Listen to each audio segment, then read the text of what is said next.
Lumaki si Lia de Vera sa isang bahay na hindi marangya, pero puno ng lambing at respeto. Ang bahay nila sa may San Pablo ay luma na. May pintura na kumukupas at bubong na kumakalansing tuwing umuulan. Pero sa bawat sulok, naroon ang init ng pamilya. Tuwing gabi, pag-uwi ng kanyang ama na si Manuel galing sa pagmamaneho ng tricycle, agad nitong hinuhubad ang tsinelas at lalapit sa nanay niyang si Teresa, na karaniwang nagluluto sa maliit nilang kalan. "Teresa, ako na dyan," sabi ni Manuel habang inaabot ang sandok. "Magpahinga ka muna. Kanina ka pa nakatayo. Ano bang niluluto mo?" Pinakbit lang. "Hindi, tapusin ko na lang to para makakain na rin tayo. Ikaw nga tong pagod." Sagot ng mama niya nang nakangiti pero may pawis sa noo. "Pagod, oo. Pero gusto kong makasama kayong kumain na hindi ako nakaupo lang. Gusto kong makatulong kahit papano," sabi ni Manuel sabay halik sa pisngi ng kanyang mama. Minsan, nagtatago si Lia sa likod ng pintuan. Pinapanood ang dalawa. Bata pa lang siya noon pero malinaw sa kanya ang nakikita. Hindi kailanman sumisigaw ang papa nila at hindi kailanman bumababa ang boses ng ina sa galit. At kung may tampuhan, binubulong lamang sa gabi. Hindi binabato sa harap nilang magkakapatid. "Papa?" minsan ay tanong ni Lia habang tinutulungan ito na magligpit ng pinggan. "Bakit ikaw pa rin ang nagliligpit? Ikaw po yung galing sa trabaho." Ngumiti lang si Manuel. "Anak, kasi hindi sukatan ng pagod kung sino ang dapat kumilos. Kung mahal mo, gagawa ka pa rin ng paraan para gumaan yung araw niya. Saka mahal ko ang mama mo, kaya masaya kung pagsisilbihan siya. Ganon din naman siya sa akin." Napaisip si Lia. Noon pa man, ramdam na niya na ang papa nila ang klase ng lalaking tahimik lang magmahal pero ramdam kahit walang salita. Pagdating ng high school, naging abala si Lia sa pag-aaral. Pero kahit ganon, lagi pa rin siyang sumasabay sa hapunan.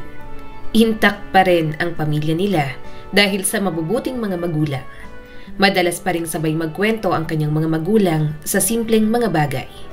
Tungkol sa kapitbahay na nag-aasaran, sa bagong biniling plancha o sa mga kwento sa palengke. "Teresa, natatandaan mo yung lumang plancha?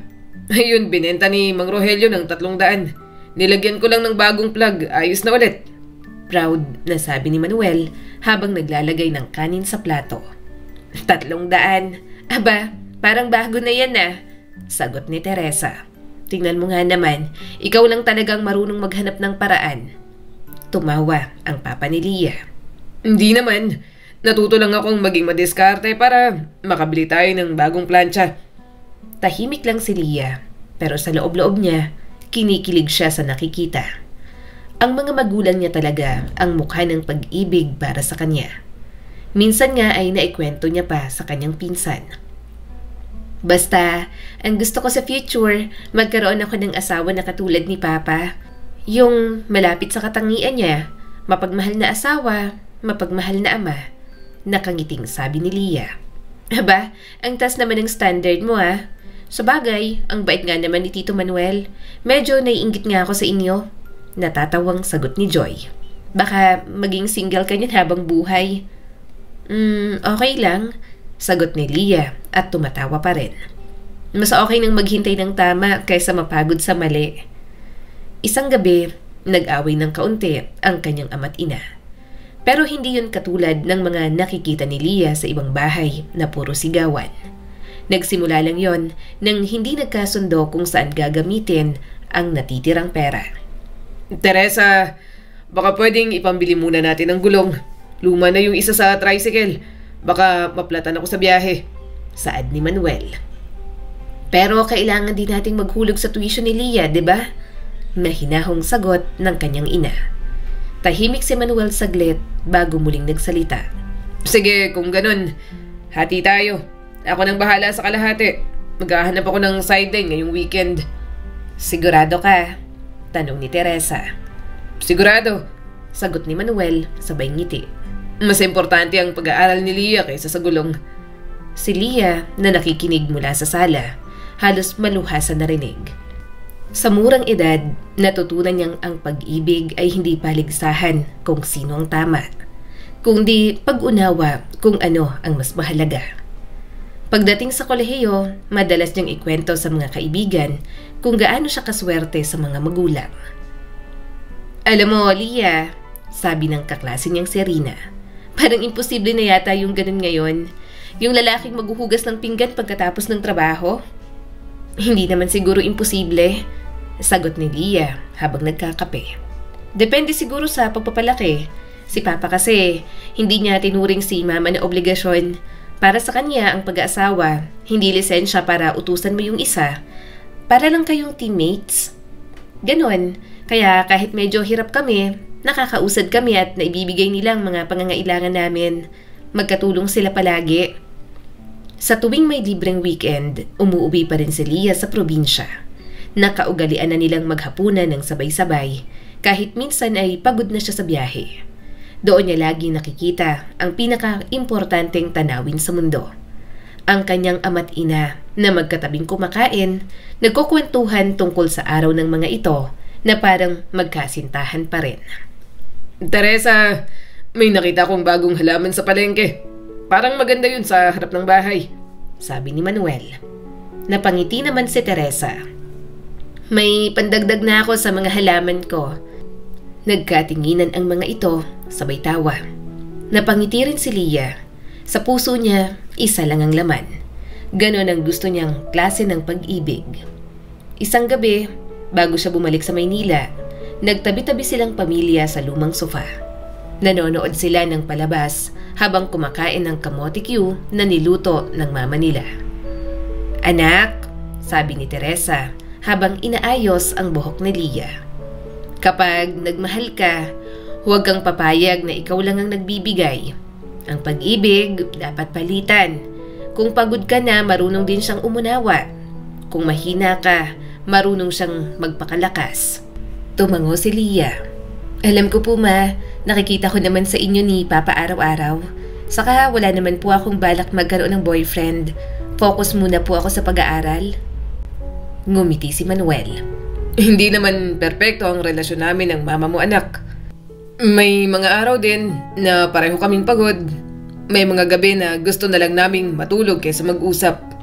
Pero natutunan namin na huwag matulog ng galit. Pag may tampuhan, ayusin agad. Kasi yung galit parang alikabok. Kapag pinabayaan, dumadami. Napangiti si Lia at tinitigan ang mga magulang. Sana pag nag-asawa ako, maging ganyan din po. Mas hihigit pa, sagot ni Teresa. Kasi matalino ka, may puso ka, at alam mo kung anong klaseng pagmamahal ang deserve mo. Kinabukasan, habang nagbabalot siya ng mga gamit para bumalik sa dorm, tinanong siya ni Manuel. Anak, pag dumating yung araw na may manligaw sa'yo, anong gusto mong klase ng lalaki? Napaisip si Lia. Yung hindi lang marunong magmahal pa. Gusto ko po yung marunong din kumilos. Yung hindi maghihintay na utusan bago tumulong. Yung may respeto po sa akin. Tumawa si Manuel, pero kita ang saya sa mata. Mabuti. Yan ang pamantayan na gusto kong ituro sa'yo. Papa, minsan naiisip ko nga po, baka masyadong mataas ang standard ko. Tinatawanan nga po ako ng mga kaibigan ko kasi ang choosy ka raw po masyado.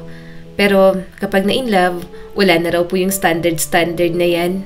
Natatawang sabi ni Lia. Hindi mataas anak. Tama lang. Ang tamang lalaki hindi matatakot sa standard mo. Mas pagsisikapan niyang maabot yun. Inakbayan siya ng kanyang ama. Saka prinsesa ka namin at nag-iisang babae sa magkakapatid. Kaya okay lang na maging mapili. Niyakap ni Lia ang kanyang ama. Sa loob-loob niya, nagpanata siya. Kapag nagmahal siya, hindi naman siya magpapakababa. Hindi siya pipili ng lalaking aayawan ng hirap o lalaking gusto lang mag-utos. Pipiliin niya ang marunong sumabay at hindi manguna ng mag-isa. Sa bus pabalik ng Maynila, nakasandal siya sa bintana. Pinapanood ang mga punong nililipad ng hangin. Kinuha niya ang cellphone at tiningnan ang larawan ng kanyang mga magulang na magkasama sa maliit nilang hardin. Napangiti siya. Ganito ang klase ng pag-ibig na gusto kong tahakin. Sa puso ni Leah, malinaw ang aral na paulit-ulit ibinibigay ng mga magulang niya. At sa paglipas ng mga taon, mukhang mahahanap niya na ang lalaking para sa kanya. Mainit ang araw nung unang beses na nagkita sina Leah at Ivan. Pareho silang volunteer sa outreach program ng NSTP subject nila. Proyekto yon para magturo sa mga batang tagabundok ng basic reading. Habang karamihan ay abala sa pag-aayos ng mga kahon ng school supplies, si Ivan ay tahimik lang sa gilid, nag-aayos ng mga sirang sasakyan ng grupo. Sa biyahe kasi, may ilang sasakyan na nagkaroon ng problema. "Uy, ikaw yung bagong volunteer, di ba?" Tanong ni Leah, may ngiti habang iniaabot ang listahan ng mga bata. Tumingala si Ivan, pawisan pero kalmado. "Oh, ako nga, Ivan." "Leah," pakilala niya rin. "Ikaw pala yung taga-engineering. Ikaw yung sinasabi nilang magaling mag-ayos kahit anong sirang gamit?" Napakamot si Ivan. "Hindi naman magaling. Marunong lang." Napatawa si Leah. Mabuti ka pa. Yung iba kasi naming kaklase, ang arte, ayaw nilang madumihan. Mabuti ikaw, okay lang." Ngumiti si Ivan ng tipid. Mahilig din kasi ako sa sasakyan. Kaya okay lang din sa akin." Mula noon, hindi na yon ang huling beses na nagkausap sila. Tuwing Sabado, nagkikita sila sa campus bago bumiyahe papunta sa sitio kung saan ginaganap ang outreach. Sa loob ng van, madalas silang magkatabi. Hindi dahil sinadya, kundi dahil tila pareho silang laging maaga. Si Leah, palaging may baong sandwich. Si Ivan naman, palaging may dalang thermos ng kape. "Gusto mo?" Alok ni Ivan isang umaga habang papasikat ang araw. "Ano to? Black?" Tanong ni Leah habang inaamoy ang kape. "Medyo matapang, pero may asukal ng konti." Tinanggap niya yon. "Salamat ha, lalo akong nagising. Akala ko makakatulog ako sa biyahe." "Sayang yung tanawin kung matutulog ka," sagot ni Ivan habang nakatingin sa bintana. "Laging maganda yung umaga dito sa probinsya." Napatingin si Leah sa binata. Sa paraan ng pagkakasabi nito, simple pero puno ng laman. Parang bawat salita, may timbang at may dahilan. Hindi tulad ng ibang lalaki sa campus na puro bola. Si Ivan ay diretso, tahimik, pero ramdam niya ang kabaitan. Isang hapon, biglang bumuhos ang ulan habang nasa kalsada si Leah pauwi galing sa klase. Nasira ang motor niya sa tapat ng engineering building. Pinilit niyang paandarin pero ayaw talaga. "Grabe naman to," reklamo niya habang binubuguhan ng hangin ang basang buhok. Biglang may boses ng lalaki sa likod niya. "Leah!" Paglingon niya, naroon si Ivan at may hawak na payong. "Anong nangyari?" "Namatayan ako ng motor. Ayaw na umandar." Ngumiti si Ivan at kinuha ang motor. "Sige, tulak natin. May maliit na siya doon. Doon muna tayo." Wag na. Mababasa ka." Pero nagpumilit pa rin ang binata. "Okay lang." Walang nagawa si Leah kundi tumulong magtulak. Basang-basa silang dalawa bago makarating sa shed. "Salamat Hindi ko alam kung paano ko to iuuwi," sabi niya habang pinipiga ang buhok. "Tingnan ko mamaya. Baka spark plug lang yan," sagot ni Ivan at abala sa pag-inspeksyon sa makina kahit nababasa. Tahimik silang dalawa habang tinitingnan nito ang sira sa motor niya. At doon niya napagtanto, si Ivan ang uri ng lalaki na hindi niya kailangang habulin. Kasi kusa itong babalik kapag kailangan niya. Pagkatapos ng insidenteng yon, mas naging madalas ang usapan nila. Minsan tungkol sa eskwela, minsan tungkol sa buhay. Madalas silang magpalitan ng mensahe tuwing gabi at nagtatawagan din kapag may oras. Hindi nila kailangang sabihin gusto na nila ang isa't isa. Ramdam yon sa pagitan ng mga pag-uusap nila. Isang gabi, habang sabay silang nagkakape sa maliit na cafe malapit sa campus, biglang tinanong ni Leah, "Bakit ka sumali sa outreach ulit? Tapos na yung NSTP natin, 'di ba? Gusto ko lang tumulong. Wala naman akong malaking pera pero kaya kong mag-ayos ng mga gamit, magturo ng bata o magbitbit ng kahon. Maliit na bagay pero may silbi. Ang lalim mo minsan, sabi ni Leah habang nakangiti. Karamihan ng kilala kong lalaki sumasali sa ganitong program para sa certificate. Hindi ko naman kailangan ng papel para sabihing mabuti akong tao. Sagot ni Ivan at diretso ang tingin sa kanya. Nagtagpo ang mga mata nila. Wala nang ibang sinabi si Leah. Hindi niya kailangang marinig pa ang iba dahil sapat na sa kanya yon. Habang lumilipas ang mga buwan, hindi na maikakaila ang koneksyon nila. Hindi man sila madalas magkamay o magyakapan, bawat kilos nila ay may kasamang kabog sa dibdib. Minsan, sa isang outreach sa malayong barangay, sabay silang naupo sa ilalim ng puno matapos magturo. Leah, mahinang sabi ni Ivan. Napansin ko, kapag nagtuturo ka, parang nagiging mas masiglang mga bata. Siguro, kasi bata rin ako mag-isip minsan, biro niya rito. Natawa naman ang binata. Tumingin siya kay Ivan, sa mga mata nitong kalmado pero may lalim na parang ilog. Sa mga kamay nitong may gasgas dahil sa pag-aayos ng makina. Sa ngiti nitong hindi pang porma pero nagdudulot ng kapanatagan. Sa loob-loob niya, naalala niya ang amang si Manuel. Ganoon rin ito, tahimik, mapagkumbaba pero matibay ang loob. Mula noon, naging magkapartner na sila sa lahat. Sa tuwing may kailangang gawin, sabay silang humaharap. May mga gabi na pareho silang pagod, pero magkasama pa rin gumagawa. Alam mo, Ivan, sabi ni Leah, ang dami ko nang nakilala, pero ikaw lang yung hindi ko kailangang hulaan. Ngumiti si Ivan. Bakit mo naman ako huhulaan? Kasi sa'yo, palaging malinaw kung ano ang gusto mong sabihin. Hindi mo ako pinapaasa, hindi mo rin ako binibigyan ng duda. Tumingin si Ivan sa kanya ng seryoso. Gusto kong maging ganon. Hindi talaga ako nagpapaasa sa mga tao. Pagdating ng huling buwan ng semester, habang abala ang lahat sa finals, nagkita silang muli sa cafe kung saan sila unang sabay na uminom ng kape. Pag-upo pa lang ni Leah, agad siyang inabutan ni Ivan ng maliit na papel. Ano to? Design, sagot ni Ivan at mahina ang boses. Plano ng bahay na gusto kong ipatayo balang araw. Simple lang pero gusto kong may maliit na hardin sa harap, may malaking dining area at maraming bintana. Bakit maraming bintana? Tanong ni Leah at napapangiti. Para maliwanag palagi. Gusto kong laging maliwanag yung bahay na titirahan ko. Ayoko ng madilim. Ayoko ng tahimik na parang walang buhay. Ang ganda, sabi ni Leah at tinitigan ng drawing. Sandaling natahimik si Ivan bago tumingin sa kanya. Gusto kong maging tahanan ng bahay na yan. At sana, kapag oras na, hindi ako mag-isa doon. Gusto kong ikaw ang kasama ko sa future, Leah. Namilog ang mga mata ni Leah. Ivan, ngumiti ito ng mahinahon. Wala akong minamadali, Leah. Pero gusto kong malaman mo na kung darating man yung araw na handa ka na, nandito lang ako. Naghihintay ako sa'yo. Hindi siya sumagot, pero ang puso niya parang biglang nagliwanag gaya ng bahay na iginuhit ni Ivan.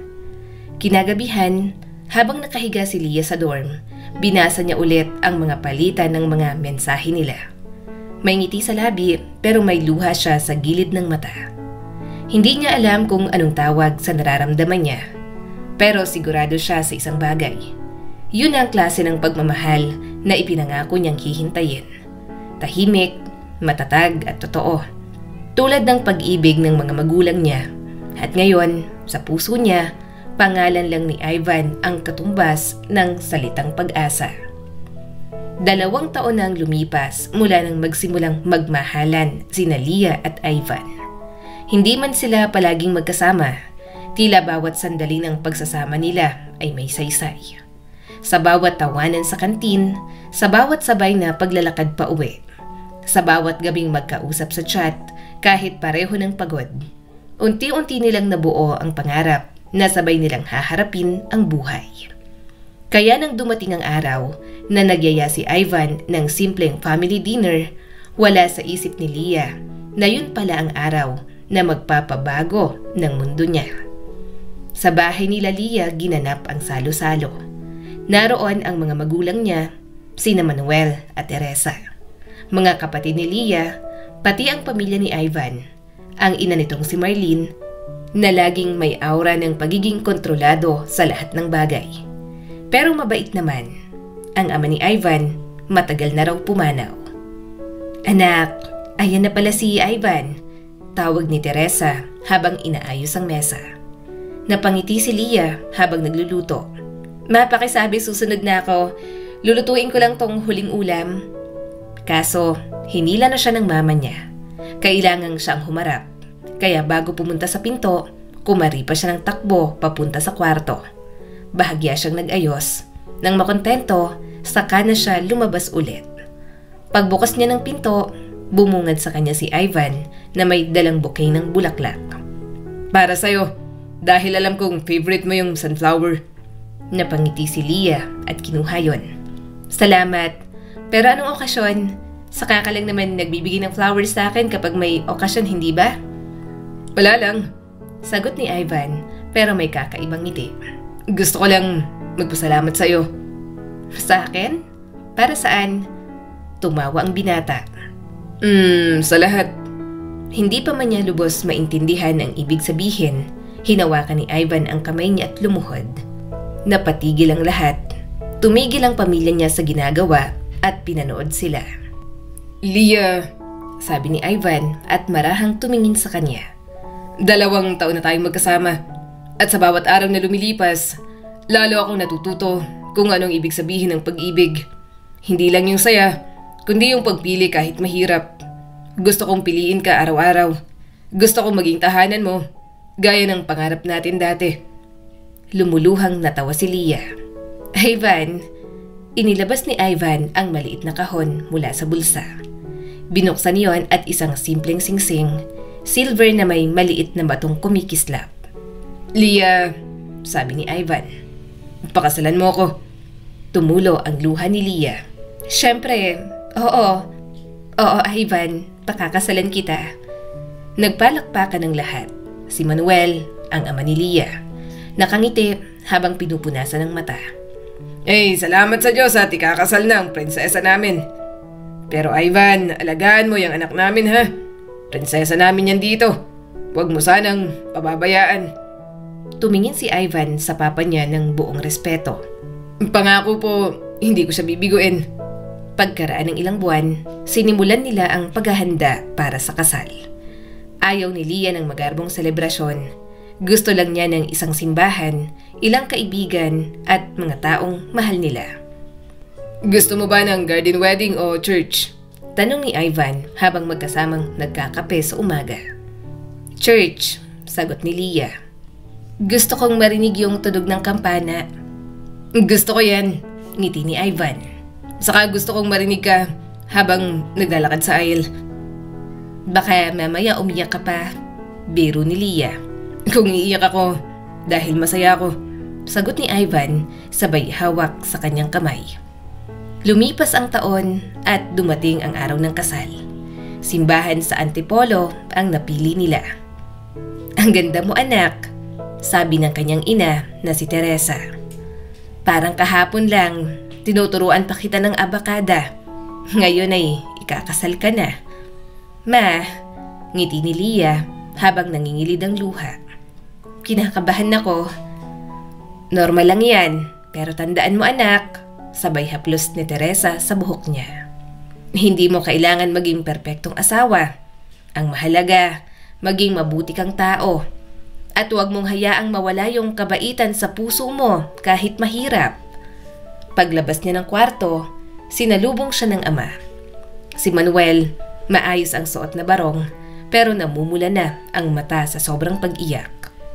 "Anak," mahinang sabi nito. "Handa ka na ba?"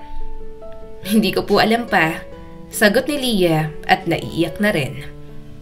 "Pero handa po akong mahalin siya. Handa na po ako sa bagong buhay na tatahakin ko kasama po si Ivan." Pagpasok ng mga pinto, tumunog ang tugtog ng piano. Lahat ng mata nakatingin kay Lia. Sa dulo ng aisle, naroon si Ivan. Nakatitig sa kanya na parang siya lang ang tao sa mundo. Habang naglalakad siya, para bang lahat ng naririnig ni Leah ay ang tibok ng puso lang niya. Pagdating niya sa harap, tinanggap ni Ivan ang kamay niya mula sa ama. Salamat po, Papa, sabi ni Ivan. Alagaan mo, tugon ni Manuel. Ngumiti si Ivan sabay bulong kay Leah. Ang ganda mo. Sinabi mo pa, maganda naman talaga ako. Biro ni Leah, pero nanginginig na rin ang tinig. Naging masaya ang seremonya. Maraming tumawa, maraming umiyak. Sa gitna ng lahat, si Ivan ay tahimik lang. Panay ang tingin kay Leah na parabang hindi makapaniwala na rito siya ikinasal. Pagkatapos ng kasal, sa reception, nagkaroon ng sayawan. Si Ivan, todo ngiti, habang si Marlene na kanyang mother-in-law ay abala sa pag-aasikaso sa mga bisita. Ma-relax ka lang, sabi ni Ivan. Enjoy ka muna. Hindi pwedeng may mali, sagot ni Marlene. Tingnan mo yung barong mo kanina, may dumi. Sinong nagplansya niyan? Si Aling Tasing? Sabing kung ako nang gagawa, inutusan mo pa yung katulong natin. Napatingin si Leah sa biyanan at bahagyang naiilang. Ako po, Mama. Ako po yung nagplansya. Ikaw pala. Ngiti ni Marlene pero may halong pagmamataas. Next time, Leah, ipaayos mo na lang. Hindi mo kailangan gawin lahat. Hindi ka pa naman sanay kung paano asikasuhin si Ivan. Medyo nagulat siya sa sinabi nito. Mabait naman ang mother-in-law niyang si Marlene. Yun nga lang, may mga salitang binibitawan na hindi iniisip ang sensitivity ng kausap. Oo, hindi siya sanay sa pag-aasikaso sa asawa. Pero bagong kasal pa lang naman sila. Pag-aaralan muna nila ang lahat kung paano mag-adjust sa buhay mag-asawa. Okay lang po, sanay naman po ako sa gawaing bahay. Nasabi na lang ni Leah. Ay nako, mabuti pa nga. Si Ivan kasi, napailing si Marlene. Wala yang alam dyan, ni hindi marunong maglaba. Laki sa katulong. May alam siyang gawain pero mag-ayos lang ng sasakyan. Kaya yung ibang skill wala siyang alam. Sinanay ko siya kasamang katulong. Palagi kasi akong wala sa bahay dati para magtrabaho. Ma, singit ni Ivan at medyo natawa. Wag mo naman akong ibuking sa asawa ko. Totoo naman, sagot ni Marlene habang inaayos ang kuwelyo ng anak. Tingnan mo, kahit ngayon kailangan pang ayusin ang damit mo. Ay anak, paano ka mabubuhay kung wala ako? Medyo awkward yun sa pakiramdam. Hindi niya maintindihan kung bakit. Pero pinagsawalang bahala niya na lang. Huminga ng malalim ang asawa niya nang makaalis na ang mama nito. Ganyan talaga si Mama. Overprotective. Saka alam mo naman na laki ako sa katulong, di ba? Ngumiti si Leah ng pilit. Nakakatawa nga. Ang bait niya. Naiintindihan ko naman. Single mom siya, di ba? Siya lang ang nagpalaki sa'yo. Kaya siguro overprotective lang siya. Ngunit sa loob niya, may munting kurot. Hindi dahil sa sinabi ni Marlene, kundi sa paraan ng pagtawa ni Ivan. Para bang totoo ang sinabi ng kanyang biyanan at tinanggap niya yon nang walang balak baguhin. Kinagabihan, sa hotel kung saan sila tumuloy pagkatapos ng reception, tahimik si Leah habang nakatingin sa mga bulaklak sa mesa. Si Ivan, abala sa pagtanggal ng damit nito. Pagod? Tanong ni Ivan. Kaunti lang, sagot ni Leah at maliit na ngumiti. Hindi ako makapaniwala. Kasal na tayo. Hindi rin ako makapaniwala, pero masaya ako. Parang panaginip. Lumapit ito at hinaplos ang pisngi ni Leah. Salamat sa lahat, sa pagpili sa akin. Ngumiti si Leah sabay yakap dito. Sabi ko naman sa'yo, ikaw ang gusto kong makasama sa habang buhay. Ngumiti si Ivan at hinaplos ang buhok niya. Basta pangako, hindi kita pababayaan. At sa gabing yon, sa pagitan ng pagod at saya, nakatulog silang magkatabi. Si Leah na puno ng pag-asa at si Ivan puno ng mga pangarap para sa kanilang dalawa. Hindi niya alam na sa ilalim ng lahat ng ganda at kasiyahan, May mga bagay palang kailangang matutunan si Ivan. Mga simpleng gawain na kalaunan ay magiging ugat ng mga hindi pagkakaintindihan nila. Pero sa gabing yon, tahimik ang lahat. Ang tanging naririnig ni Leah ay ang malambing na bulong ni Ivan bago siya tuluyang makatulog. Mula ngayon, Leah, ako ng tahanan mo. Mahal na mahal kita. At sa isip niya, buong puso siyang naniwala. Mga ilang buwan silang nangupahan bago tuluyang lumipat sina Leah at Ivan sa maliit na townhouse sa labas ng lungsod. Hindi yun sobrang laki pero maaliwalas. May maliit na bakuran, 2 silid at amoy ng bagong pintura. Hawak ni Leah ang tiyan niyang malapit ng pumutok sa 8 buwang pagbubuntis habang pinagmamasdan si Ivan na nagbubuhat ng mga kahon. Huwag mo nang buhatin yan, sabi ni Ivan, pawis na pawis pero nakangiti. Baka mapagod ka. Napangiti si Leah. Ikaw naman tong ayaw tumigil. Magpahinga ka muna, hindi ka naman makina. Pagod pero masaya, sagot ni Ivan sabay lingon sa bahay. Akin na to. Atin na to. Ang sarap isipin, oh. Tumango si Leah habang nililibot ng tingin ang loob ng kanilang bagong bahay. Sa gitna ng pagod at panganganak na papalapit, ramdam pa rin niya ang kilig. Parang kahapon lang na nag-propose si Ivan at ngayon, eto na, may sarili na silang tahanan.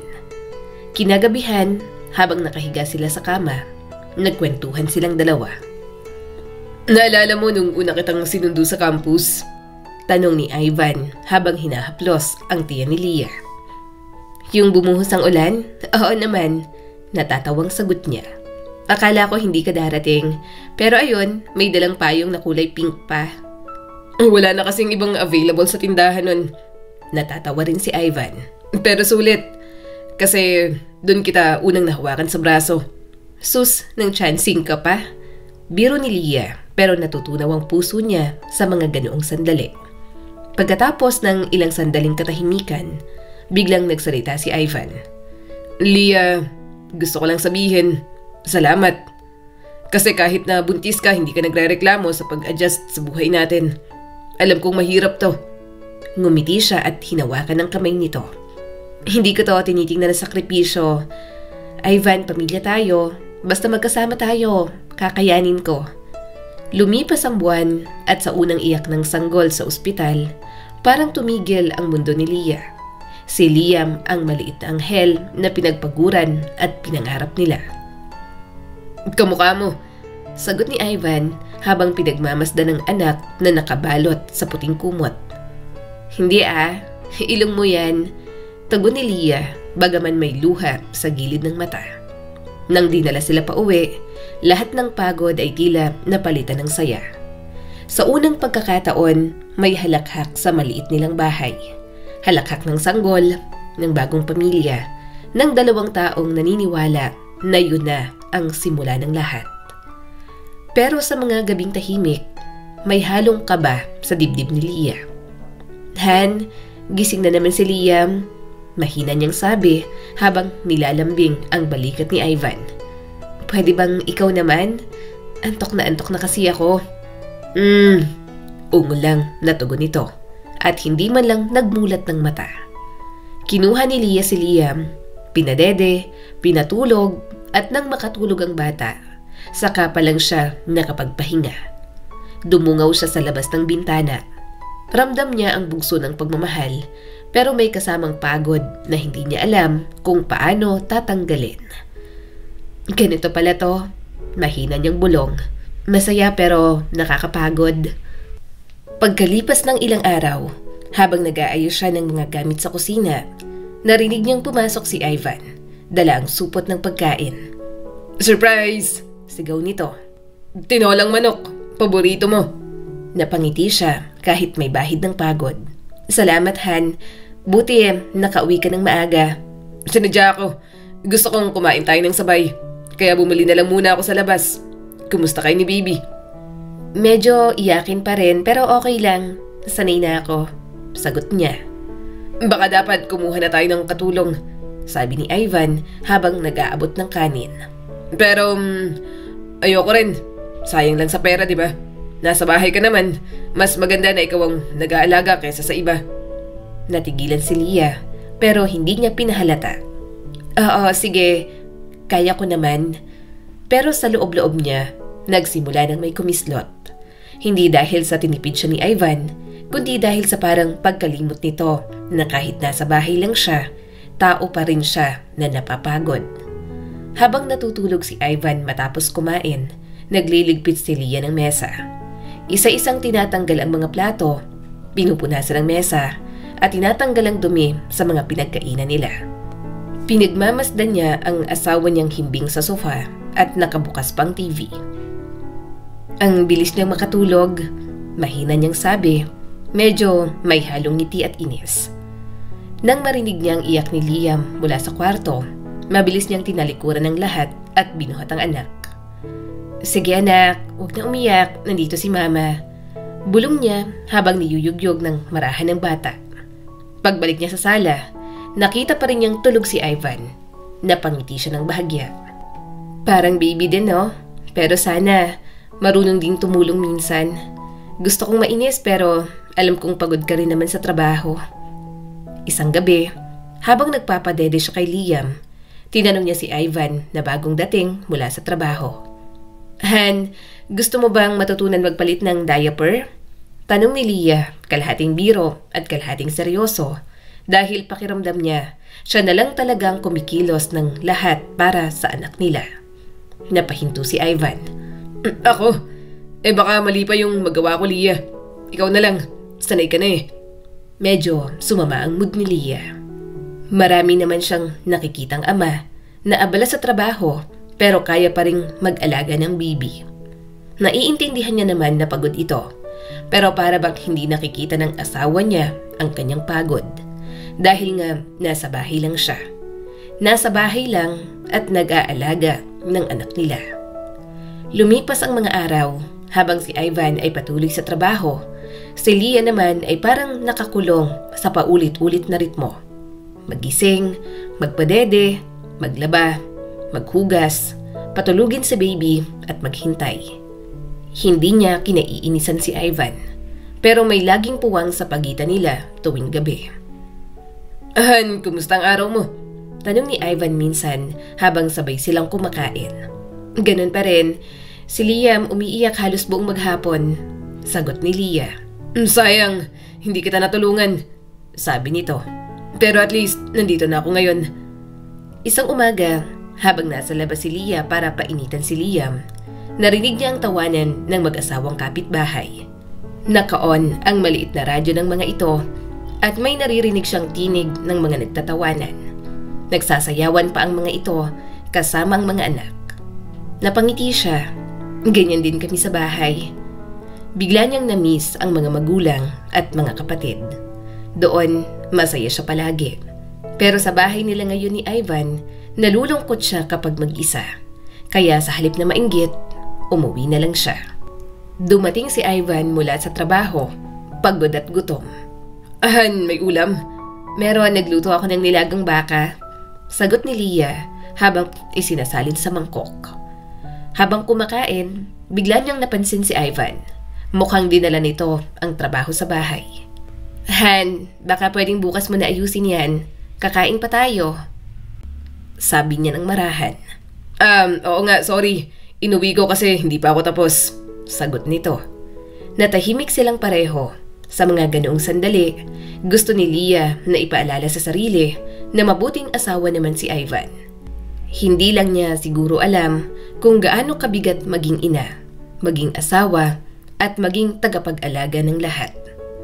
Kinagabihan, habang tulog na si Ivan at si Liam, nakahiga si Leah. Nakatingin sa kisame. Tahimik ang buong bahay, pero sa loob niya, parang may bumubulong. Eto na ba yung buhay na pinangarap ko? Hindi niya alam kung pagod lang ba siya o may mas malalim na hinanakit. Pero isang bagay ang malinaw. Mahal niya si Ivan, mahal niya ang pamilya nila. Pero unti-unti niyang nararamdaman na may bahagi sa kanya na napapagod sa katahimikan. Bukas, bulong niya sa sarili. Bukas magiging mas maayos na. Basta magtutulungan kami. At sa pagdampi ng hangin mula sa bintana, ipinikit niya ang mga mata, niyakap si Liam at umaasang bukas baka marinig na rin siya ni Ivan. Hindi lang bilang asawa, kundi kahit tao na lang na kayang mapagod, pero nananatiling magmamahal. Umaga pa lang, gising na si Leah. Habang karga si baby Liam, tinatapik niya ang likod nito. Inaantay na humikab bago patulugin ulit. Sa gilid ng mata niya, napansin niya ang mga medyas na iniwan ni Ivan kagabi dun sa sahig. Ay nako, tong si Ivan talaga. Mahina niyang bulong, pero imbes na magreklamo, pinulot niya yon at nilagay sa labahan. Pagkatapos, tumingin siya sa paligid. May baso pa sa mesa, may plato pa sa lababo, at may tuwalya pa rin basa sa kama. Isa-isa niyang niligpit, tahimik at parang sanay na. Sa bawat pagyuko, sa bawat punas ng mesa, ramdam niya ang bigat ng likod at ang antok na hindi na naaalis. Habang nagluluto ng almusal, narinig niya ang yabag ni Ivan mula sa kwarto. Han, gising ka na? Tanong ni Leah at nililingon ito mula sa kusina. Oo, sagot ni Ivan habang nag-iinat. Grabe, late na pala ako. May tinapat itlog na ako rito, kumain ka muna kahit kaunti. Lumapit si Ivan at umupo sa lamesa. Habang kumakain, dumampot ito ng cellphone at nag-scroll. Han, nahanap mo ba yung kulay blue kong medyas? Teka lang, sagot ni Leah at mabilis na lumapit sa kwarto. Nandun sa may labahan, nilagay ko kasi sa sahig mo iniwan kahapon.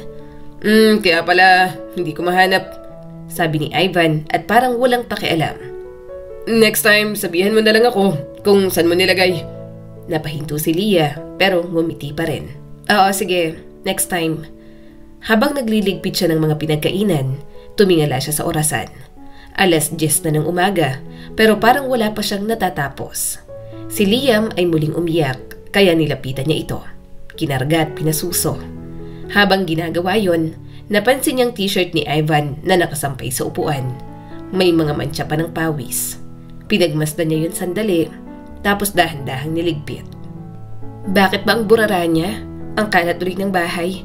Kapag may hinahanap, hindi agad makita. Parang ahas lang ah. Pagsapit ng tanghali, dumating si Ivan mula sa trabaho ng maaga. Han, may dala akong burger. Para hindi ka na magluto.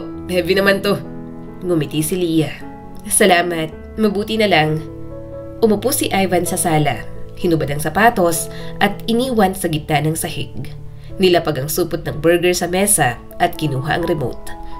Habang nag-aayos ng gamit sa kusina, tiningnan ni Leah ang mga sapatos. Han, baka pwedeng ilagay mo muna sa shoe rack. Baka matapakan ni Liam pag naglalakad-lakad na siya. Sige mamaya, pahinga muna ako, sabi ni Ivan at hindi man lang tumingin. Pero sandali lang naman Han, para maayos din. Leah naman. Medyo inis ang tono ni Ivan. Galing ako sa trabaho. Puyat, gutom. Mamaya ako na yung gagawin, okay? Natahimik si Leah. Napalunok na lang siya at pinipilit pigilan ang sarili. Sige, mamaya na lang. Simple lang naman ang pakiusap niya. Pero kung makaasta si Ivan, para bang inutusan niya ng sobrang bigat na trabaho. Kinagabihan, habang pinapatulog si Liam, naririnig ni Leah ang tawa ni Ivan sa sala. May pinapanood itong comedy show at humahagalpak mag-isa. Paglabas niya sa kwarto, dalang unan at kumot para isampay. Napansin niyang may mga balot ng burger sa lamesa. May baso ng juice sa gilid at may natapong ketchup sa sahig. Ang dami niya nang nagawa pero nandun pa rin ang pinagkainan ng kanyang asawa. Han, hindi mo na naman tinapon sa basura, sabi niya ng mahinahon. Ay, oo nga, sorry. Bukas na lang ah. Inaantok na ako. Bukas? Tanong niya at medyo matigas ang boses ngayon. Bukas na naman. Kagabi, yan rin ang sabi mo. Nasa kusina lang ang basurahan. Hindi mo pa madala. Maliit na bagay lang naman yan, Leah. Tugon ni Ivan habang patuloy sa panonood. Ako na nga itong nagtatrabahohan. Huwag mo nang palakihin. Maliit na bagay lang yan. Tumigil si Leah sandali. Maliit na bagay? Maliit lang para sa'yo kasi hindi ikaw ang gumagawa dito. Hindi ka naman naglilinis. Sana huwag magkalat para hindi tayo puntahan ng mga peste. Mahirap na lalo't may bibi tayo. Tumingin si Ivan at halatang nabigla sa tono niya. Uy, wag ka naman ganyan agad. Pagod lang ako, di ba? Di ba pwedeng intindihin mo muna ako? Ako. Balik ni Leah. Ako? Kailan mo ako iintindihin? Natahimik si Ivan. Umiling lang ito at bumuntong hininga at pinatay ang TV. Leah, please. Ayoko ng away. Sige, ako na magliligpit, okay? Happy? Ngunit nang marinig ni Leah ang salitang happy, parang may sumakit sa loob niya. Hindi siya sumagot. Tumalikod siya, pinulot ang mga baso at naglakad pabalik ng kusina ng tahimik. Makalipas ang ilang minuto, lumapit si Ivan sa likod niya. Sorry Han, napikon lang ako. Hindi ko sinasadya. Tahimik lang si Leah habang nagbabanlaw ng plato. Sige, alam ko naman na pagod ka. Next time, promise, mag-aayos ako agad. Dagdag pa ni Ivan. Ngumiti siya pero hindi umabot sa mata. Okay, pero sa loob-loob niya, alam niyang narinig niya na yun dati. Paulit-ulit at nakakapagod na. Kinabukasan, maaga pa lang, gising na naman si Leah. Nilinis niya ang buong bahay, naglaba, nagpakain kay Liam. Habang nagwawalis, may nakita siyang medyas ulit. Isa lang at parang nawala ang kapareha. Napangiti siya ng mapait. Ang burara niya pa rin. Sinapo niya ang ulo. Ano ba tong napangasawa ko? Tumigil siya, huminga ng malalim at pinunasan ng pawis. Sa mga simpleng sandaling yon, ramdam niya ang unti-unting pagkapagod. Hindi sa gawaing bahay, kundi sa pakiramdam na mag-isa lang siya sa lahat ng yon. Pag-uwi ni Ivan, masigla itong nagkwento tungkol sa bagong project ng mga ito sa opisina. Han, ang saya sa site kanina. May bago akong project lead. Mukhang magaan ka trabaho. Saka guess what? Baka may bonus ako next month. Wow, buti naman. Sagot ni Leah habang sinusubuan si Liam ng pagkain. Malaking tulong yan. Masaya naman siya kapag may mga achievement ang asawa niya. Alam niyang nakikinabang din siya roon. Pero minsan, iniisip niya rin na magtrabaho at magamit din sana ang pinag-aralan niya. Pero sa estado ng buhay nila ngayon at isa na siyang ina, medyo malabo na yon. Kaya ngayong nakikita niya ang lahat at nararanasan, iniisip niya kung masyado ba siyang nagmadali. Maliba na pinakasalan niya agad ang lalaking mahal ng hindi pa ito nakikilala ng lubusan. Nang sumapit ang umaga, habang pinapatulog si Liam, muling nagkalat si Ivan ng mga papeles at damit sa kama. Love, saan mo nilagay yung white kong polo? Tanong nito at halatang nagmamadali. Sa aparador, sa pangalawang layer. Sagot ni Leah habang nag-aayos ng crib ni Liam. Wala naman dito eh. Nandyan lang talaga yon, hanapin mo na lang. Lumapit si Ivan, binuksan ang buong aparador at hinila ang mga damit. Nang makuha ang hinahanap, iniwan lahat sa kama. Eto na pala, sabi nito at nakangiti pa. Pagkatapos ay naglakad palabas. Iniwang magulo ang lahat. Tumingin si Leah sa kama, sa kalat, at sa anak niyang kakatulog pa lang. Parang biglang sumikip ang dibdib niya. Tahimik siyang umupo sa gilid ng kama at tinitigan ang mga damit na kinalat ng kanyang asawa. Paulit-ulit na lang ang pagiging burara ni Ivan. Napapagod na siyang paulit-ulit maglinis. Mas makalat pa ang asawa niya kesa sa anak nila. Hindi ko na kayang araw-araw ganito, mahina niyang sabi. Nang makauwi si Ivan kinagabihan, nagulat ito nang makita ang mga damit na yon na nilagay niya sa sahig. Leah, ano to? Tanong ni Ivan at halatang nagtataka. Bakit nasa sahig ang mga damit ko? Alam mo namang pang-opisina to. Wala lang, sagot ni Leah. Hindi tumitingin dito at patuloy sa pagpapatulog kay Liam. Iniwan mo yan, di ba? Iniwan ko rin. Bakit hindi mo inayos? Bakit kailangan ko laging ayusin ang iniiwan mong kalat? Mahinang sabi ni Leah, pero puno ng bigat. Hindi ako katulong, Ivan. Asawa mo ako. Hindi ko naman sinasabing katulong ka. Pero yun ang pakiramdam ko. Putol niya rito. Araw-araw ako nag-aayos, nag-aalaga ng anak natin, naglilinis. Tapos ang kapalit lang, pagiging burara mo? Alam kong provider ka pero sana naman, Makisama ka kapag naglilinis ako. Maging maayos ka rin sa bahay. Hindi pwedeng linis ako ng linis pero kalat ka naman ng kalat. Ayaw niya sa lahat ay ang makalat at burara. Mga lalaki ang kapatid niya pero naturuan ng kanyang ama at ina na maging malinis sa gamit sa bahay. Abala ang kanyang ama noon sa pagtatrabaho pero hindi ito naging makalat kailanman. Mas malinis pa nga sa mama ni Leah. Kaya para sa kanya, hindi excuse na dahil lalaki lang ang asawa niya. Kasi kung gugustuhin itong maging malinis, kikilos ito ng kusa. Napayuko si Ivan. Leah, Hindi ako galit. Dagdag ni Leah. Pagod lang. Gusto ko lang maramdaman na may kasama ako dito. Hindi lang ako. Hindi nakasagot si Ivan. Lumapit ito at hinawakan ang kamay ni Leah. Pero hindi niya yun sinuklian. Tahimik lang silang dalawa habang umiiyak si Liam na pilit niyang pinapatahan. At sa unang pagkakataon, si Ivan mismo ang tumayo at kinuha ang anak nila. Hindi alam ni Leah kung dahil ba sa awa o sa wakas ay naiintindihan na siya nito. Pero habang pinagmamasdan niya si Ivan na kinakalma si Liam, may kumislot sa puso niya na baka may pag-asa pa rin. Kaso mukhang hindi napapagod ang asawa niya sa paulit-ulit na cycle. Talagang hindi mawala ang pagiging burara at nakaugalian nito. At ang inis ni Leah mas lalo lamang lumalaki. Para tuloy nagsisisi na siyang pinakasalan ito. Hindi pa sila gaanong nagtatagal pero ganoon na agad ang nararamdaman niya. Parang nakakasawa ng pagtiyagaan si Ivan. Maaga pa lang, mabigat na ang hangin sa bahay. Walang halakhakan, walang pagbati. Tanging kalansing ng mga plato at tahimik na yabag ni Leah sa kusina ang maririnig. Niluluto niya ang almusal nila ni Ivan. Habang nilalagay ni Leah ang tasa ng kape sa mesa, narinig niyang bumukas ang pinto ng kwarto.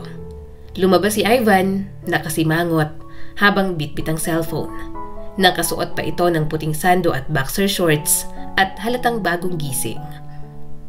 Hindi na naman naplansya ang polo ko. Malamig nitong tanong, hindi man lang tumingin sa kanya.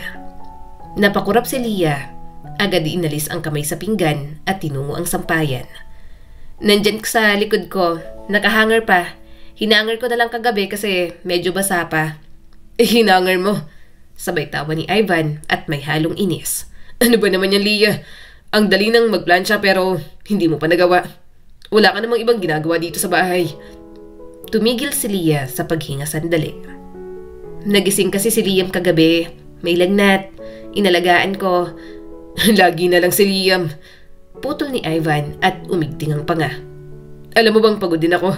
Galing ako sa trabaho tapos pag uwi ko, ganito pa. Tahimik na tumango si Leah. Alam ko, Ivan, pero hindi mo naman kailangang sigawan ako. Hindi ako sumisigaw. Mas malakas pa nitong sabi.